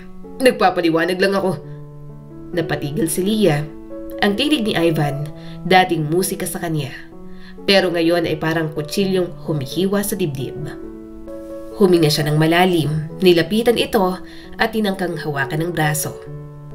Han, hindi ko gustong awayin ka. Gusto ko lang maintindihan mo rin yung pinagdadaanan ko. Kasalanan mo rin naman kasi. Kung saan mo nalang hinahagis yung polo mo, hindi ko tuloy nalabhan agad. Pero umatras si Ivan. Ako pa talaga. Sana hinanap mo. Saka intindihin ko ang pinagdadaanan mo. Ako nga ito nagbabanat ng buto para sa inyong mag-ina. Ako ang gumigising ng maaga. Ako ang nagdadala ng pera. Eh ikaw, dito ka lang sa bahay. Doon na bumigat ang dibdib ni Leah. Lahat ng pagod, lahat ng puyat, lahat ng yakap kay Liam sa gitna ng gabi, parang nabura sa isang iglap. Dito ka lang? Mahinang ulit ni Leah. Ivan, sa tingin mo ba, madali ang alagaan ng anak natin? Sa tingin mo ba, hindi ako napapagod? At alam mo sa sarili mo na kaya ko magtrabaho, na kaya ko maghanap ng magandang trabaho, pero pinigilan mo ako. Kasi sabi mo walang mag-aalaga sa anak natin. At nakinig ako. Kasi gusto ko rin naman na maging hands-on sa first baby natin. Ayoko may humawak at mag-alaga na iba sa kanya. Pero sana, naisip mo na kailangan ko rin ang katulong dito. Hindi yung ako na lang lahat. Napapagod din naman ako. Nagtaas ng kilay si Ivan. Napapagod. Nasa bahay ka lang, Lia. Ako tong buong araw sa trabaho. Saka tama lang naman, nasa bahay dapat ang asawa. Babae ka, housewife ka. Itong mga hinihimuto ko sa'yo, gawain mo naman talaga. Lalong namuo ang luha sa mga mata ni Lia. Hindi ko gusto magtrabaho ka mag-isa, Ivan. Gusto ko lang maramdaman na mag-asawa tayo, na magkasama tayo rito. Hindi na parang ikaw ang amo at katulong mo lang ako. Hindi makapaniwala ang mukha ni Ivan. Ano? Diyos ko, Lia. Kung ganyan ka mag-isip, ewan ko na lang. Masyado kang sensitive. Maliit lang na bagay, pinapalaki mo. Hindi to maliit. Itong nararamdaman ko at pinaparamdam mo sa akin, hindi ito bastang maliit lang. Sagot ni Lia habang nanginginig ng tinig. Araw-araw na lang. Ganito tayo. Puro ako ang mali. Puro ako ang kulang. Hindi dahil ikaw lang ang nagtatrabaho rito mabuti ka ng asawa. May pagkukulang ka rin naman. Kasi nga... Sigaw ni Ivan. Lagi mo nalang sinasabi na pagod ka, na gusto mong tulungan kita. Alam mo bang nakakababay ng loob sa lalaki? Ginagawa ko ang lahat tapos ganyan pang maririnig ko. Tahimik na tumulo ang mga luha ni Lia. Hindi ko gustong iparamdam yan sa'yo. Gusto ko lang maramdaman mo rin ako. Sandaling tumahimik si Ivan. Humigpit ang hawak nito sa cellphone, saka ibinagsak sa sofa. Hindi ko alam kung anong gusto mo, Lia. Gusto mo ba akong maglaba, magluto? Di ikaw na lang maging lalaki rito. Parang pumutok na lang ang dibdib ni Lia sa sakit. Lahat ng pinipigilan niyang salita, gusto nang kumawala. Pero pinili niyang manahimik. Tinitigan niya si Ivan, ang lalaking minsang tinitingala niya. Ang lalaking nangako na aalagaan siya gaya ng papa niya, kung paano alagaan ang kanyang mama. Ngunit iba ang titig nito ngayon. Wala na ang lambing, puro pagod at pagkayamot na lang. Tahimik siyang lumapit sa kwarto na sinundan ng mga mata ni Ivan. Binuksan niyang aparador, kinuha ang maliit na bag. Tahimik, walang ingay, pero ang bawat paggalaw niya ay parang sigaw. Anong ginagawa mo? Malamig na tanong ni Ivan. Uuwi muna ako kina mama at papa. Mahina niyang sagot habang pinupunasan ng luha. Kailangan kong huminga, Ivan. Kailangan ko muna ng tahimik. Isasama ko si Liam. Bukod sa ayaw ko siyang iwan dito, nagbe-breastfeed siya sa akin. Lia, wag kang OA. Mabilis na sabi ni Ivan. Diyan ka lang. Ayusin natin to mamaya. Ngunit umiling si Lia. Mamaya lagi? Bukas lagi? Pero walang nagbabago. Walang maayos kung hindi mo babaguhin ang ugali mo. Sa kanya binuhat si baby Liam na tulog pa at may kaunting lagnat. Hinaplos niya ang noo ng anak, saka kinuha ang maliit na kumot. Habang nag-aayos siya, tumayo lang si Ivan sa sala at nanahimik. Wala ni isang salita para pigilan siya. Wala ni isang hakbang papalapit. Hindi mo ba ako pipigilan? Tanong ni Lia at halos bulong na lang. Napatingin si Ivan tapos tumingin sa sahig. Kung yan ang gusto mo, sige. Umalis ka muna. Parang gumuho ang mundo ni Lia sa sagot na yon. Hawak ang anak, tumalikod siya at lumabas ng pinto. Habang binabagtas niya ang daan palabas ng kanilang bahay, ramdam niya ang bigat ng bawat hakbang. Ang init ng araw ay tila ginagawang mas mabigat ang kanyang dibdib. Nakita pa niya ang kapitbahay na nag-aayos ng halaman. Tumingin sa kanya, ngumiti, ngunit hindi niya nagawang ngumiti pabalik. Pagdating niya sa kanto, tinawag siya ng tricycle driver. Ma'am, sakay po. Ngumiti siya ng mahina. Opo, kuya. Habang umaandar ang tricycle, tumingin siya pabalik. Nakita pa niya sa malayo ang bahay nila ni Ivan. Ang bahay na minsan ay puno ng tawanan, ng pangarap, ng musika, ng bagong pamilya. Ngayon, parang ordinaryong bahay na lang. Walang init at walang pakiramdam ng tahanan. Sa biyahe, tumulo ang mga luha niya ng tahimik. Tinitingnan niya ang mukha ni Liam na payapang natutulog sa kanyang kandungan. Pasensya ka na, anak. Hindi ko alam kung tama to. Pero ayokong lumaki kang nakakarinig ng mga salitang ganon. Nahihirapan kami ng papa mo sa buhay mag-asawa. Naramdaman niyang humigpit ang hawak niya sa bata. Sa isip niya, nagbalik lahat. Ang mga unang araw nilang masaya, Ang pagtawa ni Ivan habang pinapakain siya ng cake noong kasal nila. Ang mga gabing magkahawak sila ng kamay habang natutulog si Liam sa crib. Nasa na ang lalaking yon. Pagdating sa bahay ng mga magulang, sinalubong siya ni Teresa. "Anak!" Gulat nitong tanong at agad inabot ang bata. "Anong nangyari?" "Naku naman, nilalagnat itong si Liam." Umiling si Lia habang nanginginig ang tinig. "Ma, hindi ko na po kaya. Hindi ko na kaya, ma." Niyakap siya ng ina ng mahigpit, nang walang tanong at walang panghuhusga. "Sige lang anak, dito ka muna, huminga ka muna." Habang yakap siya ng ina, doon na tuluyang bumuhos ang lahat ng luha. Sa unang pagkakataon mula nang ikasal siya, nakaramdam siya ng kalayaan. Hindi dahil wala na si Ivan, kundi dahil sa wakas, pinili niyang alagaan ang sarili niya. Nagulat naman ang ama niyang si Manuel nang makita siya. May hawak pa itong basahan sa kamay at mukhang galing sa pag-aayos ng motor. Anak, nakakagulat.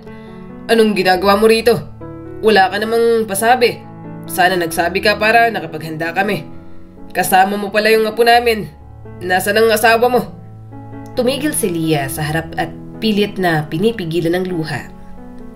"Papa, pwede po ba kaming..." Hindi na siya pinatapos ni Manuel. Nang makitang naiiyak na siya, lumapit ito agad, marahang binuksan ang gate at hinawakan ang balikat niya. Huwag ka nang magsalita. Sige, pasok na kayo. Bakit ba dito pa kayo sa gate? Parang may humulagpos sa dibdib ni Lia sa mga salitang yon. Walang tanong, walang paninisi, at tanging pagtanggap lang ang ginawa ng papa niya. Pagpasok sa bahay, agad sinalubong siya ng amoy ng sabon at kape. Mga amoy na nagpapaalala ng mga umagang dati ay puno ng tawanan bilang isang pamilya. Lumapit si Teresa pagkalapag kay Liam sa higaan. "Anak, anong nangyari? Bakit hindi ka man lang nag-text? Ang payat mo na." Umiling lang si Lia at pilit ang ngiti. "Mapagod lang po. Si Liam kasi lagnatin paminsan." Mataman siyang tiningnan ng kanyang ina. "Sige, ilagay mo muna yung gamit mo sa kwarto mo. Ako na sa bata at magpahinga ka muna." Kinagabihan, habang kumakain sila at tinola ang ulam, tahimik muna ang lahat. Tanging tunog ng kutsara sa plato ang maririnig. Tiningnan siya ng kanyang mga kapatid. Ang papa niya naman, pasimpleng tumitingin kay Lia. Samantalang si Teresa ay abala sa pagsalin ng sabaw. "Lia," mahinang sabi ni Teresa. "Ayokong pilitin kang magsalita, pero gusto kong marinig mo to. Dito laging bukas ang bahay na to para sa inyong mga anak ko. Wala kang kailangang ipaliwanag. Kung ayaw mong magpaliwanag, hindi ka namin pipilitin. Pero sa itsura nyo ngayong mag-ina, alam naming nilayasan mo ang asawa mo." Napasinghap si Lia at pilit nang ngumiti. "Salamat po, ma. Pa," tumango si Manuel. Anak, hindi ka namin huhusgahan. Pero kung kailangan mo ng tulong, ng pahinga o kahit ng iyak, dito mo gawin. Walang problema. Hindi napigilan ni Lia ang pagtulo ng luha. "Hindi ko po alam, Papa. Hindi ko alam kung saan ako nagkamali." Tahimik na tiningnan siya ni Teresa. "Walang perpektong asawa, Lia. Pero ang pagod kung hindi mo maibabahagi, unti-unting nilulunod ang pagmamahal. Kaya sige, magpahinga ka muna. Kami ang magbabantay sa anak mo. Ang payat mo na oh, patatabain ka namin dito. Hindi mo na kami magtatanong sa'yo ng tungkol sa inyo ni Ivan. Saka mo na lang sabihin kapag handa ka na. Ayaw naman naming makialam dahil away niyo yang mag-asawa." Marahang tumango si Lia. Salamat at maunawain ang mga magulang niya. Hindi pa dalos-dalos ang mga ito, kaya nagiging maayos pa rin ang takbo ng sitwasyon. Pagkalipas ng ilang araw, unti-unting bumalik sa dati ang ritmo ng bahay.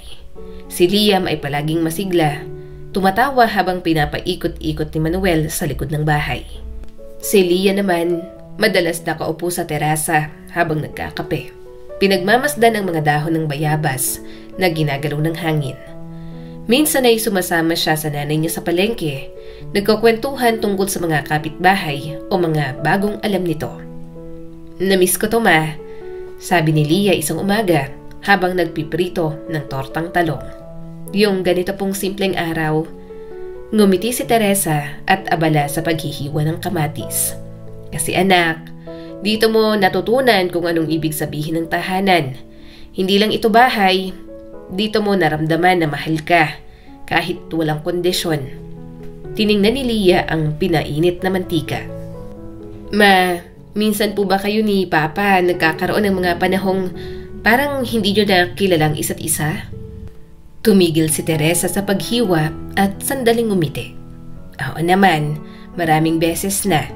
Pero natutunan naming huwag magbilang ng mali, kundi maghanap ng paraan para lumambot ulit ang puso namin kapag pinapatigas na ng mga pinagdadaanan namin. Paano kung ayaw na pong lumambot, ma? Tanong ni Lia. Tingin mo lang yun, anak. Minsan hindi talaga bato ang puso natin. Pagod lang, at kapag pagod, kailangan muna ng pahinga, hindi desisyon. Kaya kung ano man ang pinag-awayan ninyo ni Ivan, tama lang na pumunta ka rito para makapag-isip at makapagpahinga ka. Tumango si Lia at napakagatlabi. Hindi po ako galit kay Ivan, ma. Hindi rin ako sigurado kung mahal ko pa siya gaya ng dati. Ang nararamdaman ko lang, parang wala na akong laman. Parang ubos na po ako. Ang totoo, ang petty po kasi ng pinag-aawayan namin. Ang burara niya po kasi sa bahay. Ang tamad at parang tingin niya sa housewife katulong niya. Hindi po siya katulad ni Papa na kahit provider po sa pamilya natin, uuwi pa rin po na tumutulong sa bahay kasi ayaw kanyang mapagod. Lumapit si Teresa at marahang hinaplos ang likod ng anak. Diyos ko naman, kaya naman pala namayat ka ng ganyan. Salamat sa pagsabi sa akin, anak. Huminga siya ng malalim. Mama, pinalaki niyo po ako ng maayos, kaya hindi ko po matanggap na ganun lamang ang trato sa akin ni Ivan. Kayo po ni Papang standard ko. Kaya ko pong magmahal sa asawa ko tulad ng mga ginawa mo kay Papa. Basta, ituring din po sana ako ni Ivan kung paano ka ituring ng Papa. Mahal ko po siya, pero hindi ko po mapigilang isipin na parang nagkamali po ako ng napangasawa. Niyakap na lang siya ng kanyang ina. Sa pagkakataong yon, alam niyang may nakakaintindi sa kanya. Hindi niya na talaga kasi alam kung ano ang kanyang gagawin. Kinahaponan, habang pinapatulog niya si Liam, narinig niya sa sala ang tahimik na tugtog ng lumang radyo ni Manuel. Isang lumang kanta ni Ray Valera na "Kung maputi na ang buhok ko." Napangiti si Lia nang makita ang mga magulang niyang magkasayaw, mabagal lang pero puno ng lambing. Si Manuel ay nakangiti habang hinahaplos ang buhok ng mama niya. Si Teresa naman ay nakatingala rito at nakasandal sa dibdib ng kanyang papa. Biglang tumulo ang luha ni Lia. Naalala niya ang araw ng kasal nila ni Ivan. Kung paano sila nagsayaw sa ilalim ng mga ilaw, kung paano siya naniwalang yun na ang simula ng walang hanggang saya. Pero ngayon, tila malayong alaala na lang. Lumapit si Teresa at napansin ang luha sa pisngi ng anak. Naalala mo yung araw ng kasal mo, ano? Tumango si Lia. Ang ganda nun, ma. Ang saya po. Pero hindi ko alam kung saan napunta yung mga ngiti naming dalawa. Hindi lahat ng ngiti, anak, ay nawawala. Sagot ni Teresa at marahang pinunasan ang luha niya. Minsan nagtatago lang at kapag handa ka na ulit magmahal kahit hindi sa kanya, babalik din yon. Kinabukasan, dumating si Manuel galing bayan at may bitbit na bagong laruan para kay Liam. Para sa apo kong pogi. Napangiti si Lia habang pinagmamasdan ng dalawa. Sa bawat tawa ni Liam, parang may hinahaplos sa puso niya at paunti-unting nagigising ulit. Nang hapon na yon, dumungaw si Teresa sa pintuan ng kwarto ni Lia. Anak, may gusto lang akong sabihin. Po, alam kong mahal mo pa si Ivan, pero tandaan mo, ang pag-ibig ay hindi sinusukat sa kung sino ang tama, kundi kung sino ang handang umintindi at mag-mature sa inyong dalawa. Hindi mo kailangang bumalik agad, pero wag mo ring sarhan ang pinto ng puso mo. Lumipas ang mga araw, naging linggo, at ang linggo ay naging buwan. wala pa ring dumadalaw. Hindi dumating si Ivan. Sa umpisa, inakala ni Leah na mas mabuti yon. Kailangan niya ng oras, kailangan niyang huminga. Pero habang lumilipas ang mga gabi, unti-unting sumisiksik sa dibdib niya ang katahimikan. Tuwing gabi, dumadating ang mga text mula kay Ivan. Maikli, magaan, pero may bigat na hindi niya mawari. Kumain ka na. Miss ko si Liam. Mag-iingat ka palagi. May balita na ba, anak? Ano na bang nangyari sa inyo ng asawa mo? Tanong ng kanyang ama. Tumigil siya sa pagsubo ng pagkain. Nagte-text siya pa pero wala pang lakas ng loob na bumisita po siguro dito. Tumango ang kanyang ama. Hayaan mo muna. Minsan anak, hindi agad lumalapit ang lalaki. Hindi dahil ayaw, kundi dahil hindi alam kung papaano. Pero papa, napayuko siya. Kung talagang gusto niyang ayusin, dapat ginawa niya na po, di ba? Anak, may mga lalaking lumaki sa mundong sinabing dapat silang matatag palagi. Hindi matutong humingi ng tawad. Hindi natututong umamin ng mali. Kaya yung simpleng patawad, parang bundok na kailangang akyatin. Ngumuso naman siya. Papa, hindi ka naman ganon. Napakamot si Manuel sa ulo at mahinang tumawa. Ewan ko nga rin. Kasi kami ng mama mo, hindi talaga namin pinatatagal ang away. Pero nung nagsisimula pa lang din naman kami ng mama mo, puro away kami. Hindi rin kami magkasundo. Natuto na lang talaga sa paglipas ng panahon. Sa mga sumunod na linggo, nagpatuloy ang kanyang tahimik na araw. Maaga siyang nagigising para alagaan si Liam, magluto sa kusina at tumulong kay Teresa sa pamamalengke. Pero sa gabi, bumabalik ang mga tanong na walang sagot. Isang gabi, habang nakaupo siya sa terrace, biglang tumunog ang cellphone niya. Nagpapaalam si Ivan kung pwede ba itong tumawag. Napatigil si Leah. Ilang segundo lang siyang nakatitig sa screen bago niya pinindot ang accept call. Hello? Mahina niyang bati. Leah, bulalas ni Ivan at parang nagpipigil. Pasensya na kung ganito lang ako nakakausap. Hindi ko alam kung karapat-dapat ba akong humarap sa'yo. Hindi agad nakasagot si Leah. Narinig niya ang mahinang hininga ni Ivan sa kabilang linya. Kumusta si Liam? Tanong nito. Masigla, lumalakad na ng diretso. Sinusubukan na ngang tumakbo. Ganon. Sayang, hindi ko nakita. Tumawa ito ng mahina at may halong lungkot. Siguro, pati siya'y galit na rin sa akin. Hindi siya marunong magalit, Ivan. Bata pa naman siya.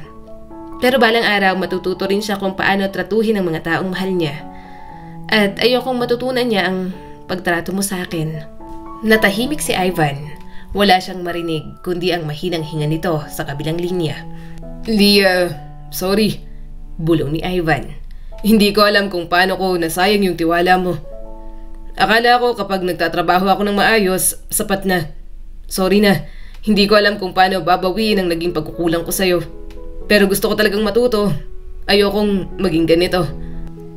Hindi ako sigurado kung handa pa akong marinig yan. Sagot ni Leah. Baka kailangan ko munang maramdaman na kaya kong mahalin ang sarili ko nang hindi nasasakal sa pagod. Kasi ang ugali, hindi naman overnight na mababago yan. At kapag nandyan ako, sure akong babalik ka lang sa pagiging ganyan mo. Huminga ng malalim si Ivan. Kung yan ang kailangan mo, hihintayin kita. Pagkababa ng tawag, tahimik na lang ulit si Leah. Babalik pa rin naman siya sa kanyang asawa. Pero gusto niya lang ding talagang matuto na ito. Isang tanghaling tapat, tahimik ang buong bahay. Sa labas, naririnig ang ingay ng mga bata sa kalsada at ang kaluskos ng dahon sa hangin. Nasa loob ng kusina si Leah habang pinapainom ng gata si Liam at ang kanyang inang si Teresa nag-aayos naman ng mga gulay sa mesa. Hanggang sa biglang narinig nila ang mahinang busina sa labas ng gate. Tumingin si Teresa sa kanya. May inaasahan ka ba, anak? Umiling si Leah at bahagyang natigilan. Lumabas si Manuel para tingnan kung sino ang dumating. Ilang segundo lang ang lumipas nang bumalik ito sa pintuan at bahagyang seryoso ang mukha. Leah, nandito si Ivan. Nanigas ang katawan ni Leah. Hindi niya alam kung ano ang dapat na maramdaman. Gusto mo ba siyang kausapin muna? Tanong ni Teresa at marahang tinatapik ang braso niya. Huminga si Lia ng malalim. Hindi ko pa po alam Anak, sabi ni Manuel. hayaan mong ako muna ang makipag-usap. Tumango si Lia, kaya't lumabas muna si Manuel. Sa labas ng gate, naroon si Ivan. Nakaitim na polo, bitbit ang isang maliit na bouquet ng puting bulaklak at isang laruan. Namumugto ang mga mata nito at halatang ilang gabi nang hindi natutulog. Magandang hapon po, Papa. Mahinahong bati ni Ivan at halos hindi makatingin ng diretso. Alam kong hindi ako dapat basta pumunta, pero gusto ko lang sanang makita si Liam kahit sandali. Pinagmasdan muna ni Manuel ang asawa niya. Saka marahang nagsalita. Hindi siya galit, Ivan. Pero pagod ang anak ko. Pinagod mo naman ang prinsesa namin. Nangako ka pa sa akin. Napatungo si Ivan. Pasensya na ho. Lumapit si Manuel ng kaunti, mahinahon ngunit matatagang boses. Gusto mo siyang bumalik. Gusto mong buuin yung pamilya niyo ulit. Gusto ko po.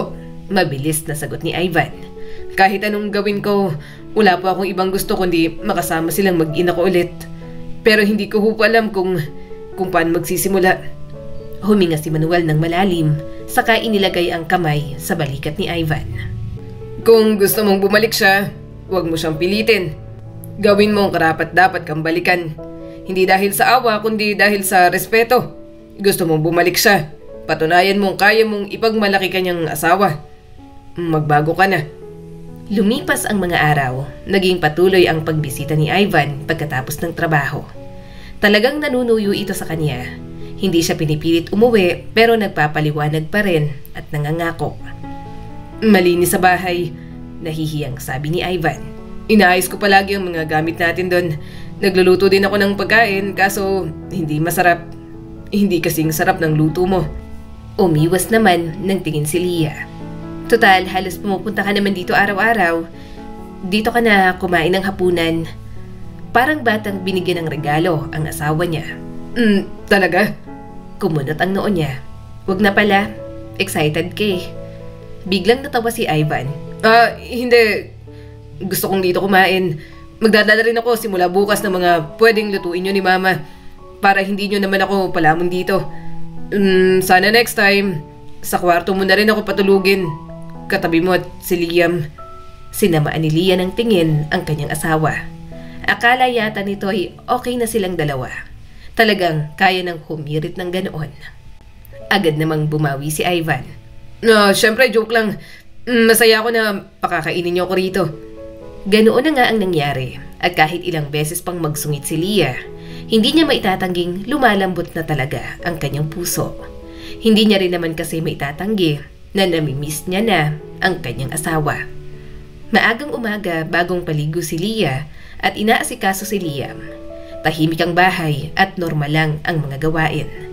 Karaniwang araw lang, walang senyales na isang sandali lang ay guguho ang katahimikang yon. Habang sinusubuan niya si Liam, biglang tumunog ang cellphone sa lamesa. Hindi niya agad pinansin. Pero nang mapansin niya ang pangalan sa screen, may kung anong kaba ang gumapang sa dibdib niya. Kinuha niya agad ang tawag. Hello? Ma'am Lia, kabadong boses sa kabilang linya. Opo, bakit po? Si Sir Ivan po na aksidente. Papunta raw po dapat sa inyo pero agad siyang napatayo. Ano? Nasaan siya? Nasaan ang asawa ko? Dinala po siya sa St. Matthew's Hospital. Minor accident daw po pero hindi na niya narinig ang kasunod. Tumakbo siya papunta sa kwarto, kinuha ang bag at sinabing, Ma, pa si Ivan na aksidente. Pakidala po ako sa ospital. Agad kinuha ng mama niya si Liam. Hinanda naman agad ng kanyang ama ang tricycle nito. Sa loob ng tricycle, hindi niya maramdaman ang paghinga niya. Parang bawat segundo ay lumulubog siya sa kaba. Diyos ko, wag naman po. Paulit-ulit niyang dasal. Anak, kumalma ka, sabi ni Manuel habang nagmamaneho. Magiging okay lang ang asawa mo. Pero hindi niya mapigilang umiyak. Ilang minuto pa lang pero parang isang oras bago sila nakarating sa ospital. Pagkapasok pa lang sa emergency area, nanghihina na ang kanyang mga tuhod. Pinigilan siya ng nurse nang tumakbo siya papasok. Ma'am, sandali lang po. Sino pong hinahanap nyo?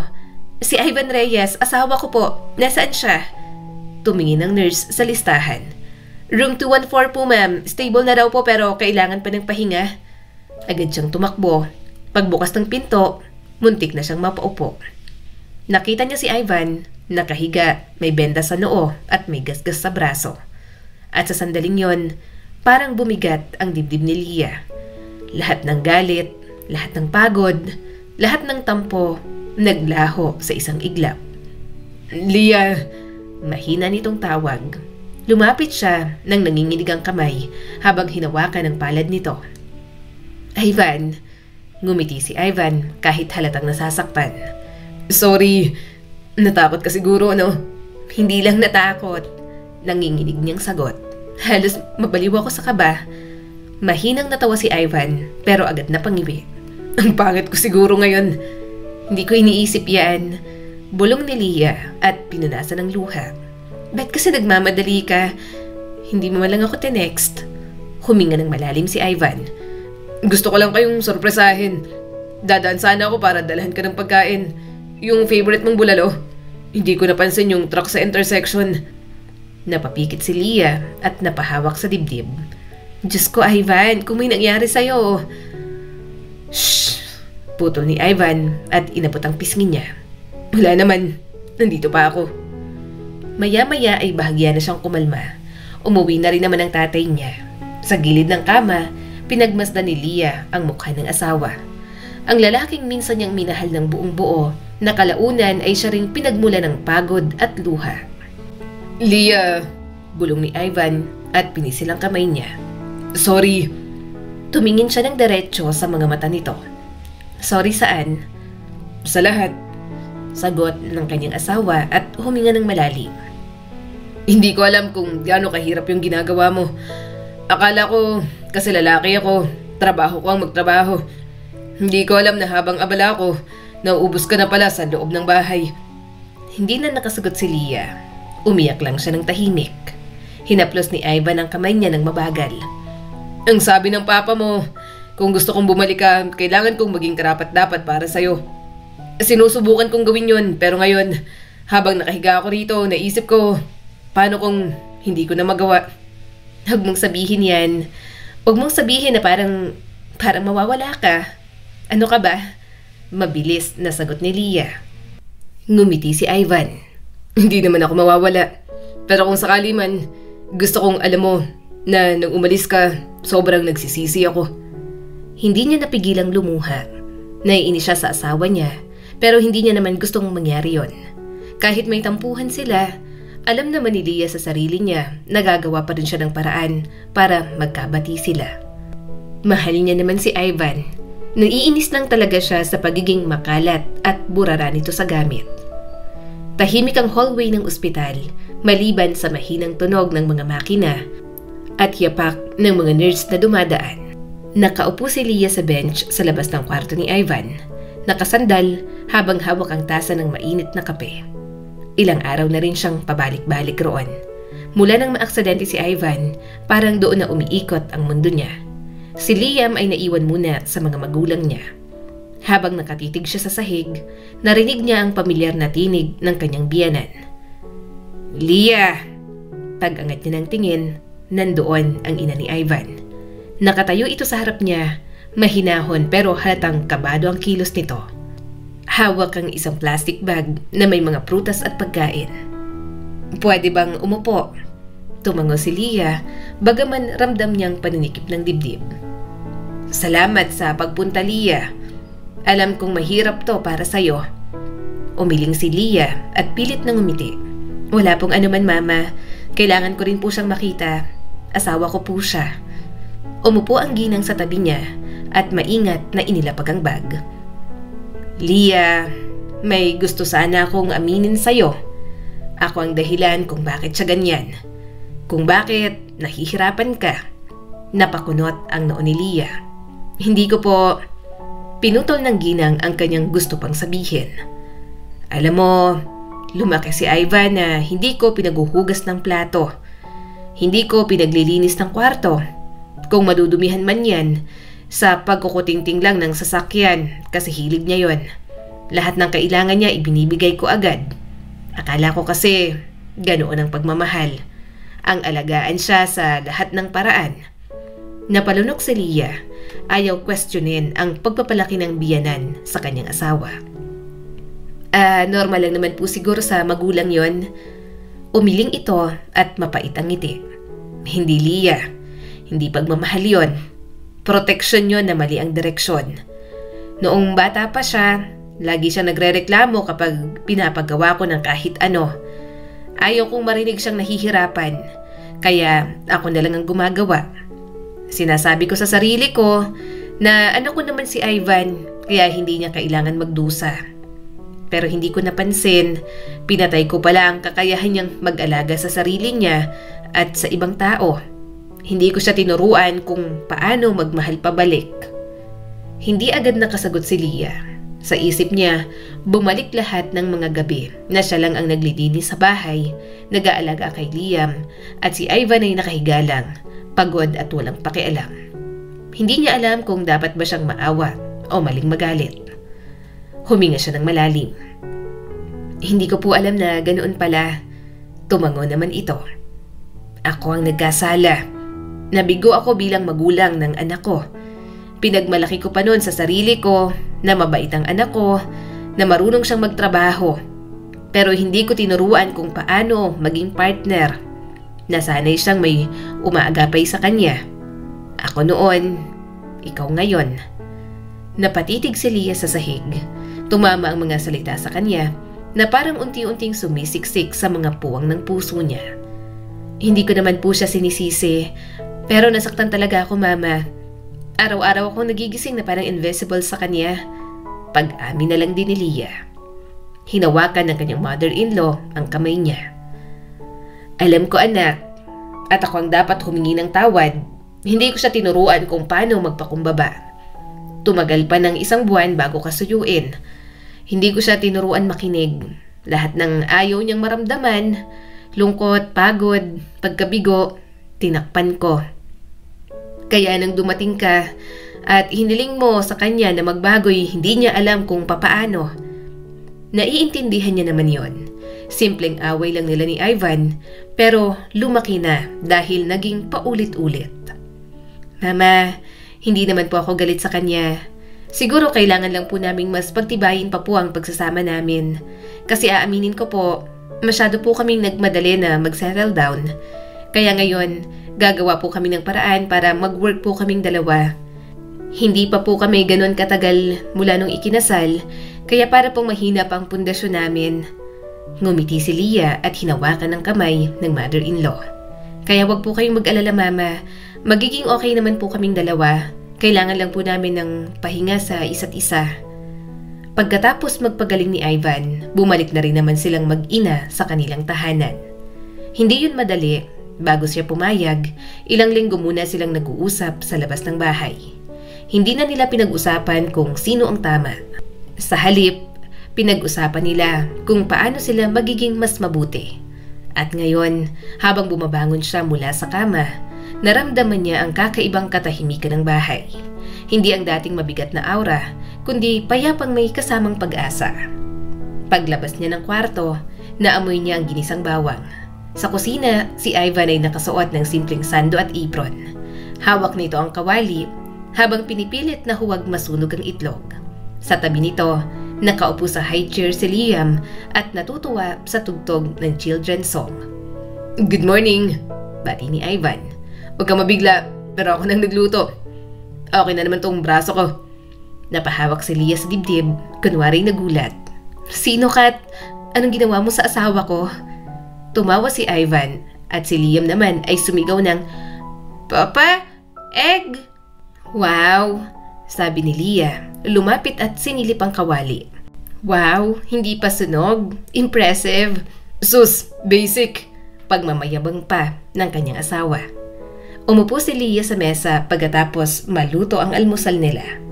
Madaling araw pa, kaya may oras pang asawa niya para maghanda papasok sa trabaho.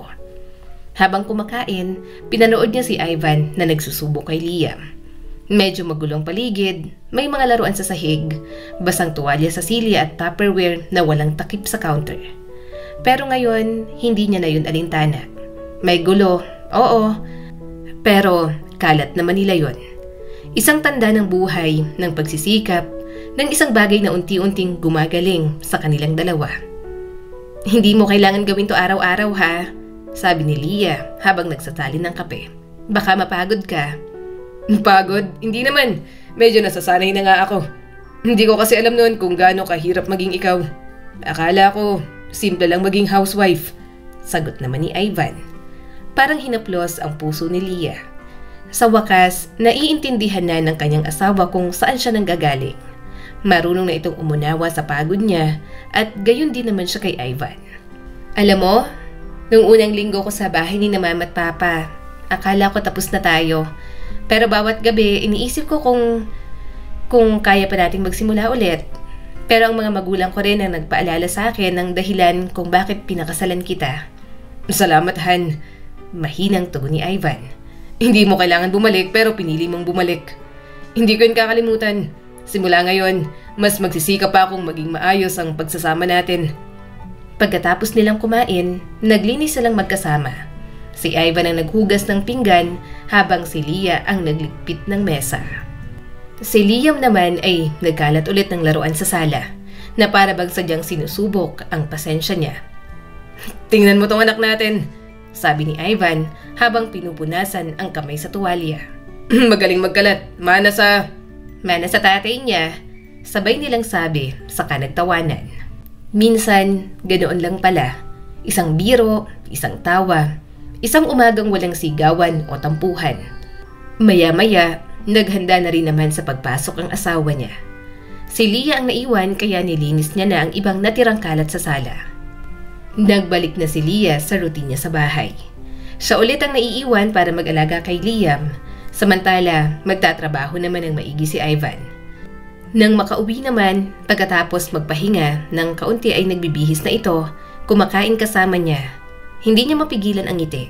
Nakita kasi ni Leah kanina na nilagay nito sa tamang lagayan ang mga sapatos at nilagay sa tray ang mga lalabhan niya.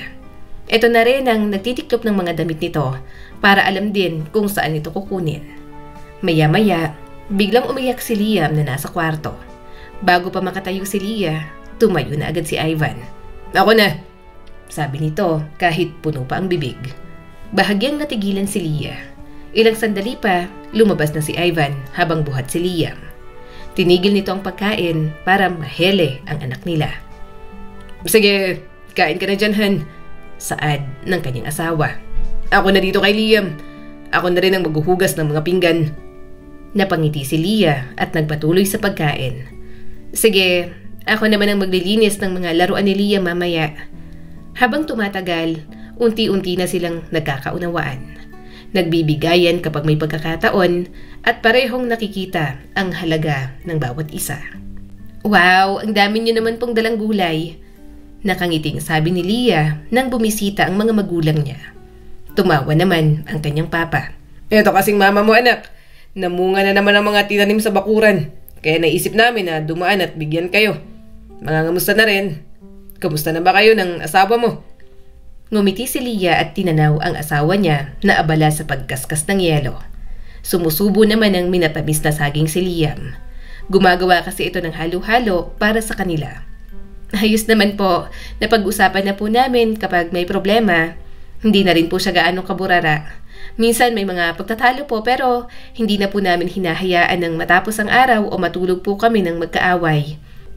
Kapag may misunderstanding sila ni Ivan, pinag-uusapan lamang nila ng mabuti. Kapag nag-aaway sila, natututo na rin silang hindi magsigawan. Lumalaki na rin kasi si Liam, kaya hindi magandang makita. Maya-maya, inilapag na rin ni Ivan ang mga halo-halo. Kumuha ang papa niya at pinaghalo ang kanyang mama. Ganoon din naman ang ginawa ng asawa niya. Kaya napangiti siya. Pakiramdam niya, nakapili siya ng asawa na katulad ng papa niya. Papa, okay din po, ungot ng anak nila. Tumawa naman si Ivan. Sige, hintay lang. Tatapusin ko muna tong sa mama mo. Eto na, Han. Titig na titig siya rito. Agad namang nagtaka ang asawa niya. Bakit? May dumi ba ako sa mukha? Umiling naman siya at humalakhak. Wala lang. Naisip ko lang na hindi ako nagkamali ng pinili kong asawa. Na katulad ng pangarap ko noon, nagkaroon ako ng asawang katulad ng papa ko. Sa kung paano alagaan ng mama ko. At ikaw ang tumupad ng pangarap ko na yun, Ivan. Namula naman ang tenga nito. Talagahan? Mas lalo naman siyang natawa at tinanggap na ang halo-halo. Sige na, hintay ng anak mo. Bahagyan itong kinurot ang braso niya. Tara sa kwarto mamaya. Sabihin mo sa parents mo, ipasyal muna si Liam. Gagawa lang tayo ng second baby. Muntik na siyang masamid sa sabaw ng halo-halo. Pero natawa na lang silang pareho. Salamat sa Diyos, may mapagmahal, maalaga, at maunawain siyang asawa. Ang kwento ni Nalia at Ivan ay paalala na ang pag-ibig ay hindi natatapos sa I do. Ipinakita ng kanilang kwento na ang pagmamahal ay hindi tungkol sa perpektong kilos, kundi sa pagsisikap na matuto, magbago at maging mas mabuti para sa taong mahal natin. Sa dulo, ipinapaalala ng kanilang kwento na walang relasyon ang madaling buuin. Pero kapag may tunay na malasakit, pag-unawa at kababaang loob, kaya nitong mabuong muli. Dahil sa pag-ibig, hindi mahalaga kung sino ang laging tama, kundi kung sino ang handang matuto, magpatawad at muling pumili ng kabutihan. Muli, ako po si Skylar Guro at sana'y may bago na naman kayong natutunan sa kwento natin ngayon. Maraming salamat po.